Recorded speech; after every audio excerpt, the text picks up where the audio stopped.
यहाँहरू सबैलाई ख्रिस्ट येशूको जिउँदो नाउँमा जय मसीह। र हामी विश्वास गर्दछौँ तपाईहरूले यस क्विजको माध्यमद्वारा धेरै कुराहरू सिकिरहनु भएको छ भनेर। र आज हामी आइपुगेका छौँ सरल बाइबल क्विज प्रतियोगिताको चौथो भागमा। र हामी चौथो भागमा जानभन्दा अगाडि हेर्नेछौँ तेस्रो भागको अन्तिम प्रश्नलाई, जो चाहिँ हामीले तपाईहरूको बीचमा राखेका थियौँ। र प्रश्न थियो, परमेश्वरले अन्य जाति देशमा प्रचार गर्न पठाउनु भएको पहिलो हिब्रू अगमवक्ता को हुन् या को थिए? र हामीले विकल्पहरू दिएका थियौँ, योना, स्यामुएल, नाथन या मोशा। तपाईहरू धेरैले यस प्रश्नको उत्तर हामीलाई कमेन्ट बक्सको माध्यमद्वारा दिइरहनु भएको थियो। तपाईहरू धेरैलाई धन्यवाद। र आउनुहोस् हेर्नेछौँ यस प्रश्नको सही उत्तरलाई। र उत्तर रहेको छ योना, जसको खण्डन हामीले पाउन सक्छौँ योनाको पुस्तक 1 अध्यायको 1 पदमा। र हामी हेर्नेछौँ चौथो प्रतियोगिता भागको नियमहरूलाई। नियमहरू यस प्रकार छन्। यहाँ हामी 9वटा प्रश्नहरू राख्नेछौँ। प्रत्येक प्रश्नका लागि विकल्पहरू दिनेछौँ। तपाईहरूलाई 5 सेकेन्डको लागि सोच्न दिइनेछ र सही उत्तर देखा पर्नेछ, ताकि तपाईहरूले आफ्नो उत्तरको जाँच गर्न सक्नुहुनेछ। यो केवल बाइबलीय ज्ञानको लागि हो र केही कुराहरू सिक्नका लागि हो। हुन्छ, हामी हेर्नेछौँ पहिलो प्रश्नलाई। र प्रश्न छ, एक व्यक्तिले आफूले राजा साउललाई मारेको कुरा सुनाएपछि दाउद राजाले के गरे? When a man said that he had killed King Saul, what did David do? उसलाई मारे, भोज दिए, 100 सुनका सिक्का दिए या उसलाई लुकाए?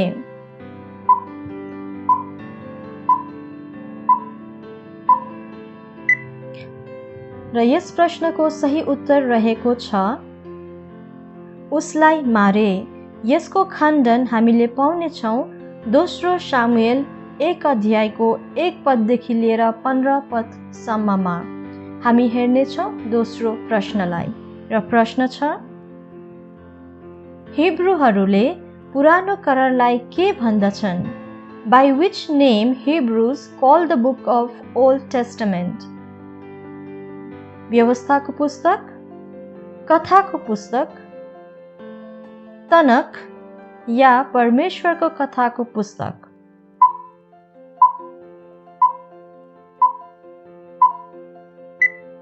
र यस प्रश्नको सही उत्तर रहेको छ तनक। हामी हेर्नेछौँ तेस्रो प्रश्नलाई। र प्रश्न छ, बप्तिस्मा दिने यूहन्नालाई किन काटियो? Why was John the Baptist beheaded?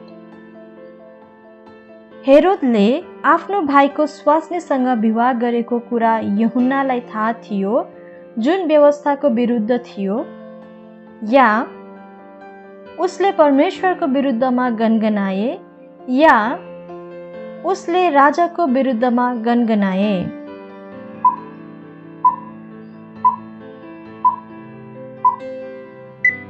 र यस प्रश्नको सही उत्तर रहेको छ हेरोदले आफ्नो भाइको स्वास्नीसँग विवाह गरेको कुरा यूहन्नालाई थाहा थियो, जुन व्यवस्थाको विरुद्ध थियो। र यसको खण्डन तपाईले पाउनुहुनेछ मत्तीको पुस्तकमा 14 अध्यायको 3 पदमा। हामी हेर्नेछौँ चौथो प्रश्नलाई। र प्रश्न छ, कुन बाइबल पदमा यो लेखिएको छ कि 2 डुङ्गामा 2 खुट्टा राख्नु हुँदैन? In which verse it is written as do not put 2 legs in the 2 boats? यूहन्ना 5:11, इजाकिएल 5:11, गलाती 5:11 या यो बाइबलमा लेखिएको छैन?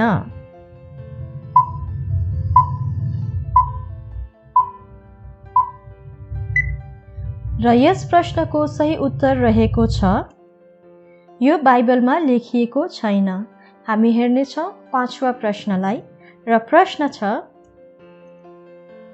बाइबलमा एकमात्र व्यक्ति को थिए जसलाई उनको मृत्युपछि जलाइयो?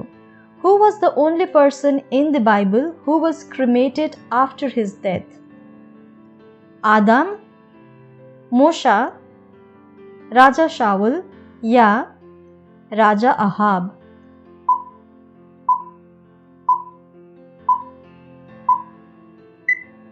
र यस प्रश्नको सही उत्तर रहेको छ राजा शाउल, जसको खण्डन हामीले पाउन सक्छौं पहिलो सामुएल 31 अध्यायको 11 देखि लिएर 13 पद भित्रमा। हामी हेर्नेछौँ 6औं प्रश्नलाई। र प्रश्न छ, यहुदाका अन्तिम राजा को थिए? Who was the last king of Judah?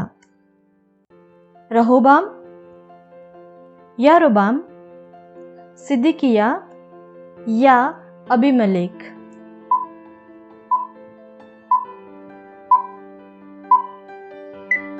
र यस प्रश्नको सही उत्तर रहेको छ सिद्किया। यसको खण्डन हामीले पाउन सक्छौं दोस्रो राजा 24 अध्यायको 17 पदमा। हामी हेर्नेछौँ 7वां प्रश्नलाई। र प्रश्न छ, दाउदले कुन सिपाहीलाई जानी जानी मदिरा पियाएको थियो? Which soldier did David deliberately get drunk? Uriah, Naaman, Rehoboam या नोहा?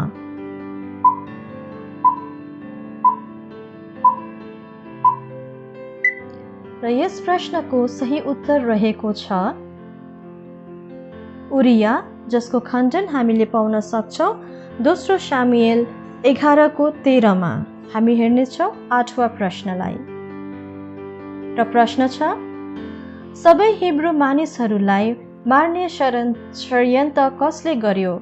Who plotted to kill all Hebrew people? Saul, हमन, इसाबेल या राजा फारो?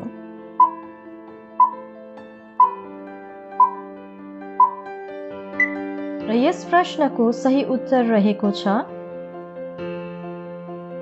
हमान, जसको खण्डन हामीले पाउन सक्छौं एस्तरको 3 अध्यायको 5 पदमा। हामी हेर्नेछौँ अन्तिम प्रश्नलाई। र प्रश्न छ, परमेश्वरले कसलाई लौकाको बोटबाट पाठ सिकाउन भयो?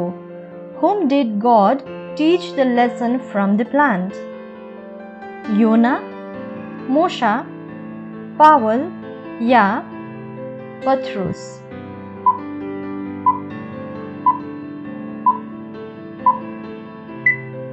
र सधैँझै यस प्रश्नलाई हामी तपाईहरुको माझमा राख्नेछौँ र हामी यस प्रश्नको उत्तर अर्को भिडियोमा लिएर आउनेछौँ। र त्यतिन्जेलसम्म हामी बिन्ती गर्दछौँ तपाईहरुलाई यस प्रश्नको जवाब हामीलाई युट्युबको कमेन्ट बक्सको माध्यमद्वारा दिनुहोस् र हामी फेरि पनि अर्को भिडियोमा भेट्नेछौँ। जय मसीह, धन्यवाद।